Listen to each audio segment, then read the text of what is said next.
apakah dikatakan munafik orang yang bertaubat lalu bermaksiat lagi dan mengulangi terus menerus taubat dan maksiat? Kemarin kita sudah menyebutkan bagaimana kriteria taubat yang benar dari seorang hamba. Yang pertama, dia harus ikhlas. Biasanya orang yang sering jatuh bangun di dalam maksiatnya dan taubatnya karena kurangnya keikhlasan. Sehingga dia harus ikhlas terlebih dahulu tatkala bertobat kepada Allah. Kemudian yang kedua, dia harus benar-benar meninggalkan perbuatan dosa tersebut. Kemudian dia harus membencinya, menyesali perbuatan dosa tersebut. Kemudian yang keempat, dia harus bertekad kuat untuk tidak mengulanginya.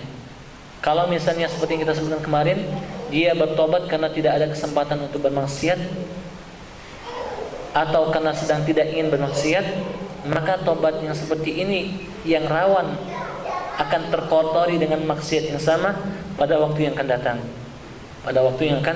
datang. Orang yang seperti ini tidak dikatakan munafik, tetapi dikatakan orang yang bermain-main dengan tobatnya. Dia bukan dikatakan orang yang munafik, tetapi dikatakan orang yang bermain-main dengan tobatnya. Sebagaimana yang disebutkan oleh Syekh Al-Utsaimin tatkala menjelaskan hadis berkaitan dalam masalah ini. Jadi orang yang seperti ini bukan dikatakan munafik, tetapi dikatakan orang yang bermain-main, mengolok-olok Allah Subhanahu wa taala dengan taubatnya. Dan hendaklah dia bertobat dengan taubat yang sebenar-benarnya, taubatan nasuha, agar Allah menerima taubatnya dan agar pengaruh taubatnya itu bisa dia rasakan dalam kehidupannya. Dia bisa meninggalkan kemaksiatan tersebut dan bisa melaksanakan ketaatan menggantikan kemaksiatan tersebut. Allah alam bisawab. Jadi bukan orang munafik, tetapi orang yang mengolok-olok dirinya. Ustaz, bagaimana Ustaz kalau memang saya sudah bertobat tetapi sering sekali jatuh kepada maksiat tersebut?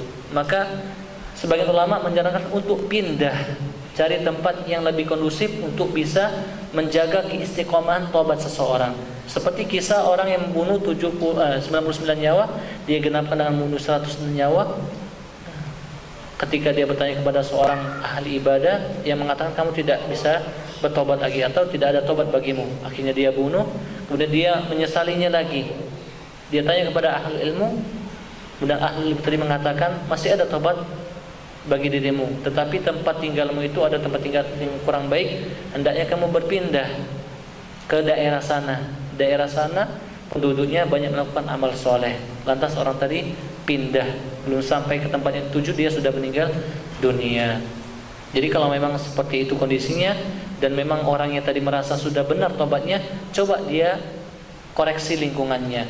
Kira-kira dia masih berada di lingkungan yang penuh dengan maksiat atau bagaimana? Kalau dia sudah bertobat tetapi masih tinggal di tempat yang penuh dengan maksiat, kemungkinan untuk melakukan kemaksiatan yang sama akan besar. Hendaklah dia hijrah atau pindah ke lingkungan yang lebih kondusif untuk menjaga keistiqomahan dari taubatnya. Dan kalau dia memang ternyata belum bisa, hendaklah dia jangan putus asa dan rahmat Allah, terus bertobat dengan tobat yang benar seperti yang telah kita sebutkan tadi.